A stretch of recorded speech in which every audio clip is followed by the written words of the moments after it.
The flight was already stressful before it even took off.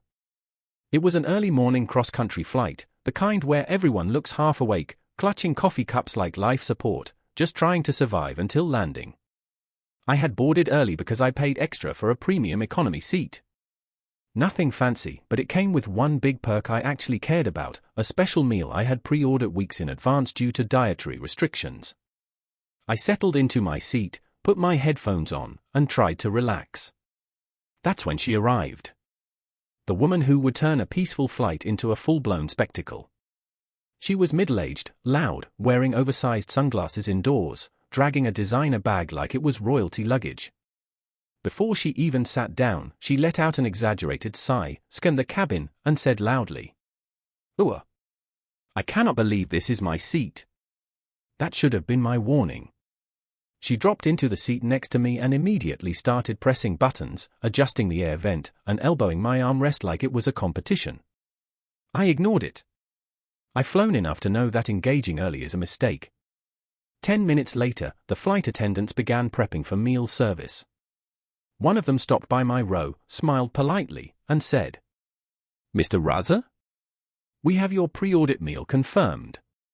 I nodded. "Yes, thank you." Karen's head snapped toward me like she'd just heard a crime confession.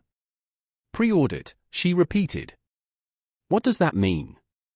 The flight attendant calmly explained, "Some passengers reserve specific meals ahead of time." Karen scoffed. "Well, I didn't know about that." The attendant smiled professionally. "I'm sorry." Karen crossed her arms, clearly offended by reality itself. When the meals finally came out, the flight attendant placed a neatly prepared upgraded meal tray in front of me. It was different from the standard ones, better presentation, different packaging. Karen stared at it. Not casually. Not curiously.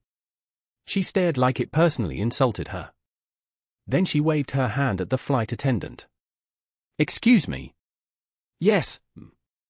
I want that meal." The attendant blinked. "I'm sorry." She pointed directly at my tray. I want his meal. I paid for this flight too." The attendant kept her voice calm. That meal was pre-ordered and assigned specifically to him. Karen laughed. "Oh, come on. Just switch them." I finally spoke up. "I actually need this meal." Karen turned toward me with a tight smile. "You look fine." I stared at her.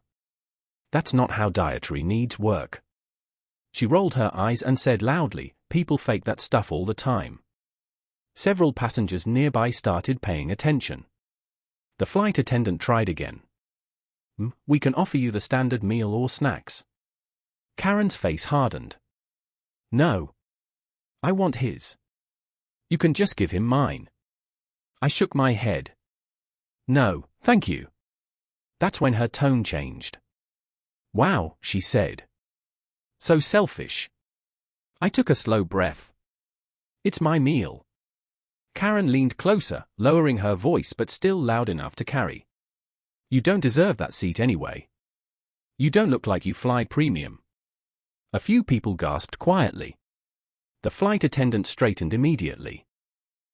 "That comment is inappropriate."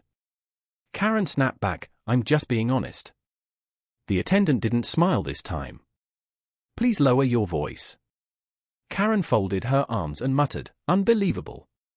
I tried to eat, but every bite came with her glaring at me like I'd stolen something from her house. A few minutes later, she flagged down another flight attendant. "This passenger is making me uncomfortable," she said, pointing at me. The attendant looked confused. "How so?" "He's refusing to cooperate." I raised my hand slightly. "All I did was eat my assigned meal." The attendant asked Karen, "Did you request this meal in advance?" "No," she said. "But that shouldn't matter." The attendant nodded slowly. "Actually, it does." Karen's voice rose. "This is terrible customer service." The lead flight attendant was called over. Karen immediately launched into a dramatic explanation about how she was being discriminated against and denied equal treatment. The lead attendant listened quietly, then asked one simple question. Are you asking us to take another passenger's pre-assigned meal and give it to you? Karen smiled smugly. Yes. Exactly. The attendant didn't hesitate. No. The cabin went silent. Karen blinked. Excuse me. No, the attendant repeated, firmer this time. That meal was reserved, paid for, and assigned. We will not be taking it from him. Karen's face turned red. Then upgrade me. We can't do that mid-flight. Then make an exception. The attendant shook her head. We won't. Karen slammed her tray table down. This is outrageous. The attendant leaned slightly closer and lowered her voice, but everyone could hear. If you continue to disrupt the cabin, we will document this behavior and take further action. Karen laughed nervously. You wouldn't. The attendant didn't blink. We absolutely would. That's when Karen realized something important. She had lost. She crossed her arms, stared straight ahead, and muttered insults under her breath for the rest of the meal service. No one engaged with her. No one backed her up. A passenger across the aisle quietly whispered, "Good for you," as I finished eating. Later, as the flight attendants cleared trays, the same attendant leaned over and said softly, "Thank you for your patience." I smiled. "Thank you for standing your ground." Karen didn't look at either of us.